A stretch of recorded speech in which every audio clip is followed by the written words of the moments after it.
Duduk siap doa mulai.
Bismillahirrahmanirrahim. Qul a'udzu birabbil falaq min syarri ma khalaq wa min syarri ghasiqin idza waqab wa min syarri nafasati fil 'uqad wa min syarri hasidin idza hasad. Bismillahirrahmanirrahim. Qul a'udzu birabbin nas malikin nas ilahin nas min syarril waswasil khannas alladzi yuwaswisu fi sudurin nas minal jinnati wan nas. Shadaqallahul azim. Berdoa selesai. Beri salam kepada Bapak Guru. Assalamualaikum warahmatullahi wabarakatuh. Waalaikumsalam warahmatullahi wabarakatuh. Selamat pagi anak-anak. Gimana kabarnya? Alhamdulillah sehat walafiat. Luar biasa. Allahu Akbar. Baik, pagi ini seperti biasa kita akan bertemu lagi di pelajaran Bapak, yaitu pelajaran pendidikan agama Islam. Ya, kita awali sama-sama pelajaran ini dengan membaca Bismillahirrahmanirrahim. Bismillahirrahmanirrahim. Baik, anak-anak, pagi ini kita pelajaran agama keluarkan pelajaran agamanya di bab 5 ketentuan sholat. Di pelajaran 5 ketentuan sholat halaman 43. Di halaman 43.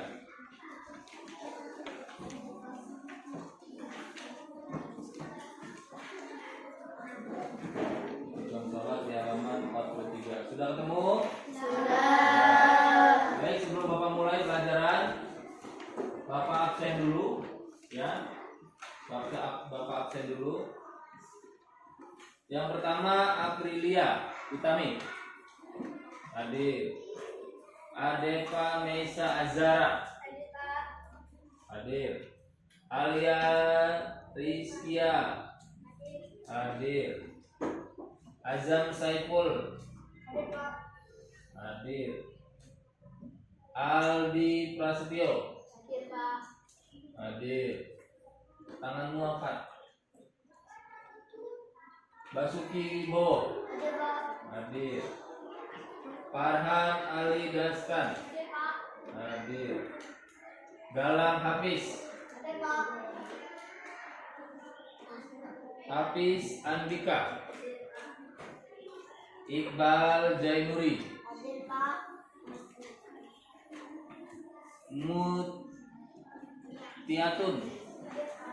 Mutiatun. Maratul. Naura Dikta. Naura Ripatul. Prasasti Ajeng. Reinisa Zafira. Resti Maharani. Septian. Sahila. Fiona. Kinai. Artinya hadir semua. Ada yang sudah, ada yang belum absen? Hadir semua ya? Siapa? Patan. Patan. Patan udah tadi. Masdan. Oh, Masdan. Baik, berarti kapan hadir? Hadir. Ya, hadir semua. Alhamdulillah. Hari ini hadir semua. Baik, kita lanjutin ke pembelajaran, yaitu di pembelajaran kelima, yaitu tentang materi ketentuan sholat. Ya, ketentuan sholat. Kita akan bahas ketentuan sholat, yaitu bagian dari materi ibadah. Sholat memasuki rukun Islam yang keberapa? Rukun Islam yang ke? Rukun Islam yang ke? Dua. Satu apa? Satu membaca 2 kalimat syahadat. Kedua, tiga, zakat. 4, puasa. 5, iya, berhaji jika mampu.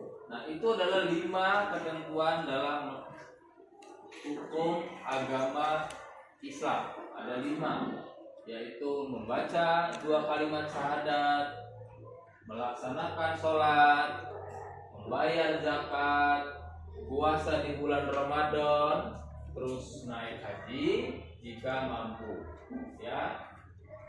Nah, kita sekarang akan mempelajari ketentuan sholat, memasuki rukun Islam yang kedua. Ketentuan sholat itu wajib. Nah, dalam ibadah sholat itu dalam ibadah kita sholat itu sehari ada 5 waktu atau 5 kali. Yang pertama ya itu sholat apa namanya? Subuh. Terus yang kedua zuhur. Yang ketiga yang keempat maghrib. Yang kelima isya. Berarti ada 5. Nah, sekarang Bapak tanya, sholat subuh berapa rakaatnya? 2. Zuhur 4. Asar 4. Maghrib 3. Isya 4. Berarti ada 2, ada 3, ada 4. Itu bermacam-macam rukun ya rakaat dalam sholat. Ya. Dan sholat itu ada ketentuannya, nggak sembarang sholat. Apa ketentuannya? Dia ada gerakannya, harus tertib, harus ada takbirnya. Nah, ini kita akan bahas di materi pembelajaran tentang ketentuan sholat. Ya, sekarang kita lihat video tulis, boleh dilihat. Materi ibadah yang pertama adalah pengertian ibadah. Ibadah itu apa, Pak? Ibadah itu adalah menjalankan perintah Allah. Ya. Pengertian ibadah adalah taat kepada Allah dengan melaksanakan perintahnya, menjauhi segala larangannya. Kenapa? Karena ada dalilnya, ada suratnya. Wa ma khalaqtul jinna wal insa illa liya'budun. Dan tidak aku ciptakan, kata Allah nih, dan tidak aku ciptakan jin dan manusia kecuali untuk beribadah kepadaku. Artinya kepada Allah. Berarti kita ini adalah ciptaan Allah. Disuruh Allah itu untuk kita beribadah kepada Allah. Caranya apa beribadah? Salah satunya yang kita pelajari adalah sholat. Karena sholat adalah masuk kategori wajib, perintah dari Allah. Macam-macam ibadah seperti Bapak bilang tadi, ibadah macam-macam ibadahnya banyak. Ibadah itu apa aja, Pak? Banyak. Sholat itu ibadah, puasa ibadah, zakat ibadah, membaca Al-Quran ibadah, berdoa dan zikir ibadah, terus berbakti kepada orang tua ibadah. Ada lain juga pada itu ibadah. Banyak ibadah itu tidak terhitung, tidak bisa terhitung jumlahnya. Saking banyaknya ibadah tidak terhitung. Bahkan kata Rasulullah, senyum itu adalah bagian dari ibadah. Kenapa? Karena dengan senyum raut wajah kita menjadi indah. Yang cakep tambah cakep, yang ganteng tambah ganteng, ya. Dan orang memandangnya pun enak. Orang yang memandangnya pun suka, senang, ceria ya orang itu, bagus ya orang itu senyum.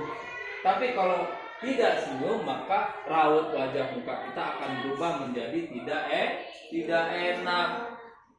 Dilihatnya tidak menyenangkan.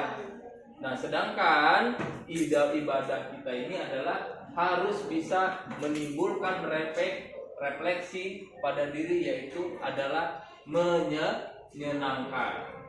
Sholat harus senang. Kenapa? Biar kita mendapatkan ibadahnya, mendapatkan ridhonya dari Allah, dikasih ganjarannya pahala. Coba kalau sholatnya nggak senang, sholatnya disuruh-suruh, dipaksa-paksa, enggak lah, mau lah, akhirnya sholatnya tidak ikhlas, sholatnya tidak ikhlas, tidak dapat pahala, mukanya cemberut, udah itu tidak dapat pahala. Nah, karena saking banyaknya ibadah, sampai senyum pun masuk kategori ibadah. Apalagi Pak ibadah itu? Kamu jalan pulang dari rumah ini, misalkan pulang dari sekolah ini pulang, tiba-tiba di jalan kamu menemukan paku panjang di tengah jalan. Apa yang hendak kamu lakukan? Mengambil dan membuangnya. Kenapa kalian ambil lalu kalian buang? Kenapa? Ya, biar tidak terkena kaki orang lain atau roda kendaraan orang lain. Nah, itu bagian ibadah bukan, Mbak? Ibadah itu bagian ibadah. Menolong untuk kepentingan orang lain itu adalah ibadah. Ya, berbuat menolong untuk kepentingan orang lain. Saya pindahin lah paku ini, kalau nggak saya pindahin nanti kalau orang lain jalan dia nggak pakai sendal kakinya kecucuk kan kasihan, luka. Kalau misalkan motor yang lewat, motornya bisa kena paku jadi bocor. Terus mobil pun sama, bannya jadi bocor. Nah, itu adalah tindakan simpati dan empati kita kepada orang lain. Itu masuk kategori ibadah. Kenapa? Karena berbuat baik. Nah, berbuat baik kamu di mana saja berada, dalam bentuk apapun yang bersifatnya tidak merugikan orang lain, maka itu menjadi nilai ibadah dan pahala yang sifatnya tidak merugikan orang lain. Tapi kalau kamu merugikan orang lain, ya berbuat baik tetapi kamu merugikan orang lain, berbohong, maka itu tidak menjadi nilai ibadah. Nah, lanjut. Nah, yang sekarang ada itu sholat, ya, seperti materi kita yaitu sholat. Ibadahnya ibadah kepada Allah dan wajib dilakukan setiap muslim. Nah, sholat itu ada ketentuannya, ada caranya, ada syaratnya. Enggak tiba-tiba sholat tidak. Ya, tiba-tiba sholat itu tidak. Karena untuk melakukan sholat kita harus bersuci. Apa sucinya? Berwudu. Bersucinya kita harus berwudu. Boleh nggak Pak? Kalau sholat tidak wudu, boleh nggak? Sah nggak sholatnya? Tidak. Kenapa? Karena tidak bersuci. ketentuan sholat, ya. Ketentuan sholat ya. Yang pertama, sholat merupakan rukun Islam kedua setelah syahadat. Jadi habis syahadat yang kedua. Terus sholat sebagai tiang agama. Apa Pak maksudnya sebagai tiang agama?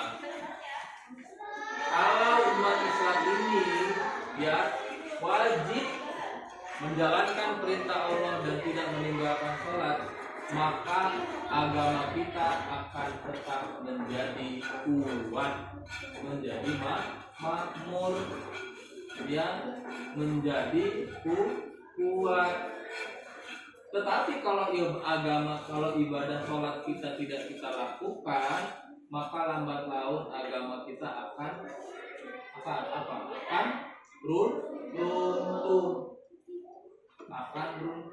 Kalau sudah tidak ada lagi orang yang azan, kalau sudah tidak lagi orang Islam yang azan, yang ada azan, tidak ada orang Islam yang sholat lagi, maka apa? Kiamat akan datang.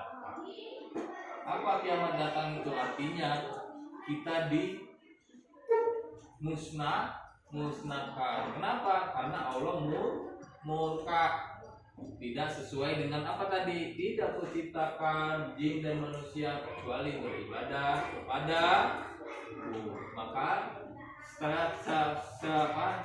kalau misalkan tidak ada lagi yang ibadah, tidak ada yang lagi sholat, semua umat manusia berbuat maksiat, maka datanglah namanya hari kiamat. Nah, maka dari itu untuk membangkitkan supaya tidak datangnya hari kiamat tadi, maka umat Islam harus kuat, terutama menjalankan segala perintahnya Allah dan menjauhi segala larangannya, termasuk sholat. Dia itu tiangnya. Kalau nggak ada tiangnya, maka bangunan akan roboh. Maka kalau membuat rumah harus pakai tiang. Kenapa Pak harus pakai tiang? Ya gimana kalau nggak ada tiang? Nanti bangunan atas atapnya roboh, nggak bisa dipasang. Ya kan? Nah sekarang yang keempat, sholat dapat mencegah perbuatan keji dan munkar. Sholat dapat mencegah perbuatan keji dan munkar. Keji dan munkar artinya berbuat yang tidak baik. Keji itu apa? Tahu nggak keji? Keji berbuat jahat, ya, berbuat jahat. Munkar berbuat maksiat, ya. Berbuat jahat, dia apa? Mencuri, merampok, membunuh, ya. Terus apa lagi dia? Mungkarnya dia mabok-mabokan, dia berjudi, ya. Nah itu adalah hal-hal seperti itu akan bisa dicegah apabila kita melakukan sholat. Kenapa? Karena sholat itu bagian dari perbuatan yang dapat mencegah diri kita dari perbuatan keji dan mungkar. Kenapa demikian Pak? Iya, karena pada saat kita sholat itu ada bacaan doa. Nah bacaan doa itu yang membentengi batin diri kita, yang menjaga batin diri kita agar tidak berbuat keji dan mungkar.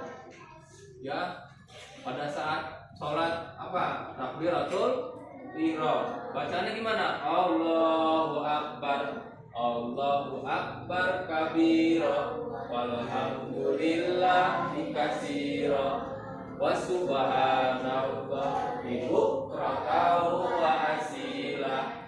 Inni wajahtu wajhiya lillazi fataras samawati wal ardi hanifan muslima wa ma ana minal muslimin. Inna sholati wa nusuki wa mahyaya wa mamati lillahi rabbil alamin. Nah dari bacaan itu sudah membentengi batin kita untuk tidak berbuat keji dan mungkar.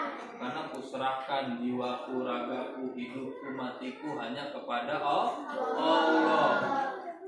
Ya, jadi dia sudah membentengi diri dia untuk tidak berbuat keji dan mungkar. Terus yang berikutnya yaitu sholat adalah penggugur atas dosa-dosa kecil serta membersihkan kesalahan dosa. Nah, dosa itu selain mencegah diri kita berbuat keji dan mungkar, rupanya sholat itu bisa menghapus dosa-dosa yang telah kita lakukan. Untuk diakhiri. Dan sekarang kita selesai sampai di sini materinya, ya. Mudah-mudahan besok minggu depan lagi kita berjumpa lagi, ya. Kita akan sambung materi yang sama untuk memperdalam tentang keutamaan atau ketentuan sholat, ya. Demikian Bapak akhirin pembelajaran kita pagi hari ini. Kurang dan lebihnya Bapak mohon maaf. Billahi taufiq wal hidayah. Assalamualaikum warahmatullahi wabarakatuh. Waalaikumsalam warahmatullahi wabarakatuh.